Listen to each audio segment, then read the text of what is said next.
नमस्कार, मैं हूं टीना। जनक में आप सबका स्वागत है। अल्लाह के बंदे हैं हम, अब तुझे और तेरे परिवार को नहीं छोड़ने वाले। गुस्ताख रसूल की एक ही सजा, सरतन से जुदा, सरतन से जुदा। यह लाइन पढ़ते ही अच्छों की रूह कांप उठती है। जब कोई ऐसा पत्र अपने दरवाजे पर चिपका कर चला गया हो और उसमें जान से मारने की धमकी मिली हो। यह मामला उद्योगनगर थाना क्षेत्र के डीसीएम रोड मुंबई योजना निवासी मनोज सुमन के घर का है। उन्होंने सोचा भी नहीं होगा कि जो रात उन्होंने अपने परिवार के साथ सुकून से गुजारी थी, उसकी सुबह उनके लिए दहशत बनकर आई। बता दें कि सुमन जब सुबह अखबार लेने के लिए घर के बाहर आए तो अखबार की जगह उनके घर के बाहर 2 लेटर मिले। पहला लेटर फर्श पर पड़ा था और दूसरा गेट पर चस्पा था। लेटर में जो लिखा था उसके बाद पीड़ित के रोंगटे खड़े हो गए। घटना की जानकारी भाजपा कार्यकर्ता व पड़ोसियों को दी। मामले को गंभीरता से लेते हुए सभी उद्योगनगर थाने पहुंचे और पुलिस को मामले से अवगत कराया। पीड़ित मनोज सुमन का कहना है कि जब सुबह वह अखबार लेने के लिए घर के बाहर आया तो वहां उसे फर्श पर लेटर मिला और दूसरा दरवाजे पर चस्पा था। मनोज सुमन बीजेपी से जुड़े हुए हैं, जिसकी वजह से उन्हें ये धमकी दी गई है। सर, मामला क्या है? पूरा मामला सुबह जब मैं 7 बजे, 6:45 मुझे टाइमिंग यही होगा, उस टाइम में जब उठ के जो अखबार आता है, डेली घर पे पेपर आता है, तो पेपर पढ़ने के लिए गेट खोल के जब पेपर उठाने जाता हूँ तो आज पेपर की जगह ये था, वाइट पेपर पड़ा हुआ था वहाँ पे। तो वाइट पेपर उठाया तो उसमें ये लिखा हुआ था अल्लाह का पैगाम, और उसके नीचे की लाइन थी गुस्ताख रसूल की एक ही सजा, सर तन से जुदा, सर तन से जुदा। उसके बाद में उन्होंने लिख रखा था कि तेरे को तेरे राम बचाएंगे या तेरा हिंदू धर्म, और मुझे मारने की, मेरे सर तन से जुदा करने की धमकी, मेरे परिवार को मारने की ये धमकी लिख रखी थी उन्होंने। उसके बाद में जैसे ही मैंने पढ़ा तो वो एक कागज पढ़ने के बाद में जो मैं पीछे झाँका तो पीछे गेट पे भी एक और कागज चिपक रहा था। अच्छा। हाँ, एक नीचे पड़ा हुआ था, एक गेट पे चिपक रहा था। फिर मैंने वो कागज उठा के हमारे सामने बाप कहाँ है, उन्होंने, मैं घबरा गया था उस टाइम को। मैंने अंदर घर पे धर्म पत्नी को भी आवाज़ नहीं लगाई, मैंने कहा अभी ये भी डर जाएंगे, तो मैंने उनको भी नहीं जगाया, वो सो रहे थे। मैंने कहा भाई साहब को भेजो, तो भाई साहब बुलाए बाहर के बाहर ही। मैंने उनको दिखाया, मैंने कहा भाई साहब ये बात है, तो उन्होंने कहा और को भी बुलाओ। फिर मैंने 1-2 फ़ोन और करे पड़ोसियों को, सबको बुलाया, 2-5 जने इकट्ठे किए। फिर उसके बाद में मैंने हमारे मित्र महेंद्र जी CID में, उनको मैंने भेजा। फिर एडिशनल SP साहब का मेरे पास फ़ोन आया, पूरी जानकारी देने के बाद में CI साहब से मेरी बात हुई। क्या लग रहा है में दहशत फैलाई जा रही है? नहीं, मैं क्या लग रहा है, ऐसे क्षेत्र में रहता हूँ जहाँ विशेष समुदाय ज़्यादा रहता है। हम लोक संख्या में कम है, लेकिन हम हमारे धर्म का काम करते हैं।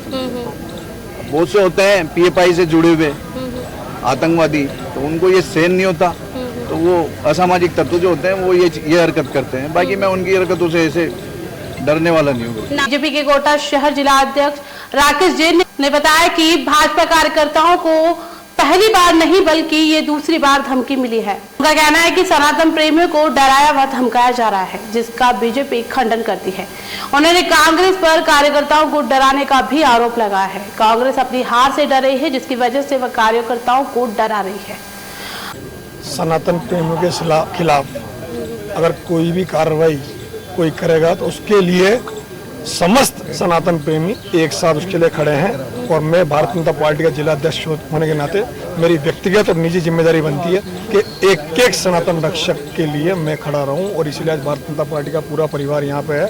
और हमने अभी एडिशनल SP साहब से मांग करी है कि सबसे पहले तो इन्हें पुलिस सुरक्षा मुहैया कराई जाए, इनके आसपास के सारे कैमरे चेक कराए जाएं। उस दौरान वहाँ जितने भी मोबाइल रहे हों, रात से लेकर सुबह तड़काओं तक के, उनकी लोकेशन ट्रेस कराई जाए, जिससे पता लगे वहाँ कौन कौन लोग आए थे। क्योंकि इनके साथ पिछले 22 जनवरी को जब अयोध्या में रामलला की मूर्ति विराजमान हो रही थी, उस दौरान भी इन्हें धमकियाँ मिली थी। उसकी कार्रवाई इन्हें रिपोर्ट यहाँ दे रखी थी, उस पर भी कोई सख्त कार्रवाई नहीं। उसके लिए भी एडिशनल SP साहब से मैंने कहा है। और लगातार ये एक सीक्वेंस चल रहा है, इस चुनाव को कहीं ना कहीं जातिगत बनाने पे एक समुदाय विशेष के लोगों के द्वारा या एक वर्ग विशेष द्वारा या एक पार्टी विशेष द्वारा इस तरह का माहौल क्रिएट किया जा रहा है कि ये कहीं ना कहीं सामाजिक सद्भाव के हिसाब से इन चुनावों में कहीं ना कहीं विमनस्यता आ जाए। इस तरह से आपने देखा होगा, पहले एक दिन अभी नयापुरा में इस्माइल चौक में इस तरह की वारदात हुई, उसके बाद केतुन में राम बारात पे वारदात हुई, और उसी कड़ी में आज ये वारदात हो रही है। ये इस चुनाव को जैसे उदयपुर में कन्हैया लाल हत्याकांड हुआ था, ऐसा लग रहा है ये चुनाव हमारे विपक्षी दल इसको कहीं ना कहीं सामाजिक उन्माद पे फैलाने को आतंकित है। आरोप लगा रहे विपक्षी दल पे सर? बिल्कुल मैं खुला आरोप लगा रहा हूँ कि उनके पास और तो कुछ बचा नहीं है।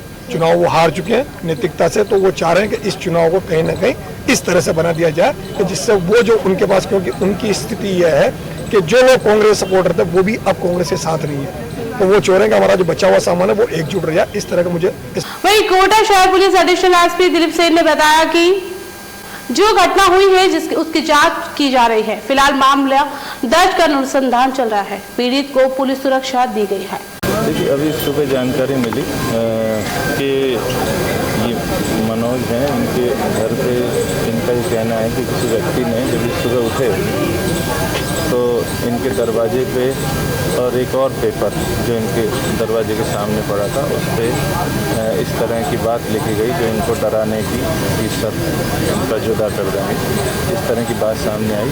जैसे ही पता चला इसके बारे में हमने मुकदमा दर्ज कर लिया।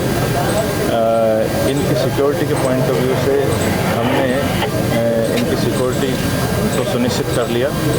इसके अलावा इन्वेस्टिगेशन शुरू कर दी, मौके पे अधिकारी पहुंच गए और भी ये जितने भी पहलू हैं अनुसंधान के उन पे सारी चीज़ों का पता लगा करके हम सुनिश्चित कर लेंगे कि किस आदमी ने इस तरह से किया। हमारी तरफ से कोई एफर्ट ऐसा नहीं छोड़ेंगे और सेफ्टी और सिक्योरिटी हमारी टॉप प्रायोरिटी है, उसमें भी कोई कोताही नहीं। फिलहाल किसी को रिटेन नहीं। मांग तो ये है कि सुरक्षा इनको मिले। दूसरी बात ये कि जो लोग भी इसके पीछे हैं वो सामने आए और तीसरी ये बात है कि चुनाव के समय में इनका ये कहना है कि इस तरह का कोई बात हुई है तो ये माहौल को कोई कम्युनल करने के उद्देश्य से तो नहीं किया जा रहा है। इसके बारे में भी इनकी मुकदमा दर्ज हो गया।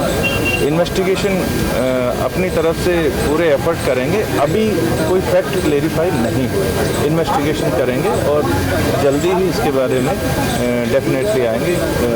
थोड़ा वक्त जरूर लगता है लेकिन निश्चित रूप से जवान वगैरह तैनात किए थे इसके घर पे। हाँ, सिक्योरिटी जो समुचित व्यवस्था है सिक्योरिटी की वो हमने एक बार शुरू कर दी है और इसमें कोई कोताही नहीं है। ठीक है, तो आप मेरे साथ देख रहे हैं जननायक, देखते रहिए जननायक और पढ़ते रहिए जननायक। और अभी तक आपने हमारा चैनल सब्सक्राइब नहीं किया है तो कर ले, ताकि आने वाली हर खबर आप तक सबसे पहले पहुंच जाए। नमस्कार।